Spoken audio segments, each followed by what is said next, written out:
Hi everyone! For today's vlog ay flex ko po sa inyo ang aming pagmumukbang or ang pagbubudel fight.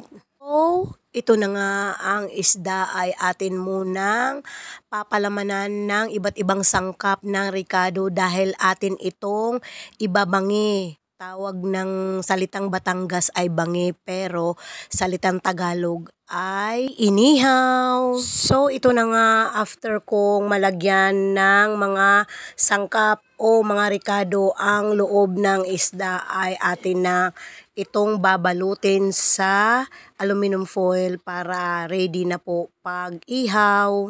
Kailangan lang siyang baluting maigi or ilang beses balutin ng fuel or wag tipirin sa fuel para po hindi lumabas yung katas ng galing sa loob na mga ricado at hindi mabutas. At para po ma-preserve din po yung lasa at saka katas noong isda na inihaw. At napag-isip-isip namin na amin na lang itong ibabangi or ihawin para maiba naman at gawin naming budel fight ang aming tanghalian. So ito na nga ay nabalot ng maigi pagkatapos ng 1 taon charis.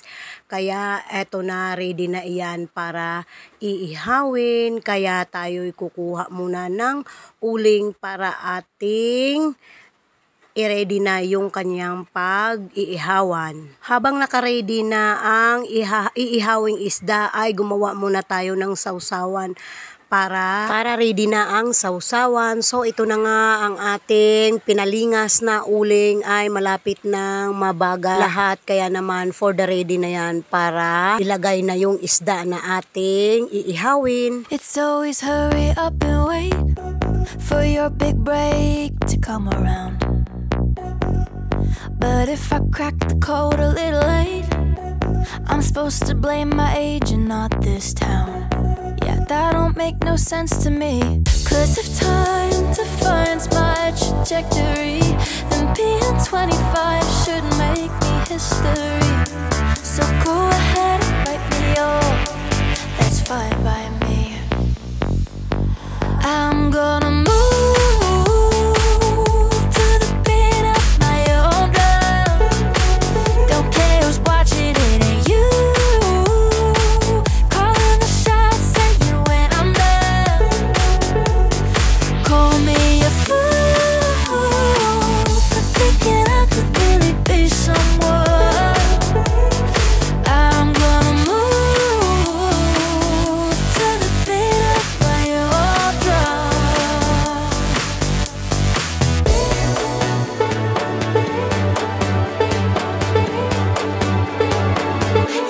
sharks up in the hills, couldn't care less if I sink or swim.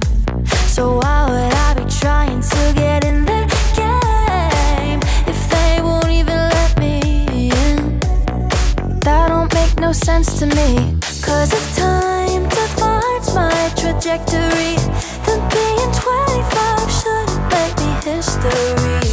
So go ahead and write me off, it's fine by me. I'm gonna move to the beat of my own drum. Don't care who's watching, it ain't you. Calling the shots, saying when I'm done. Call me a fool for thinking I could really be someone.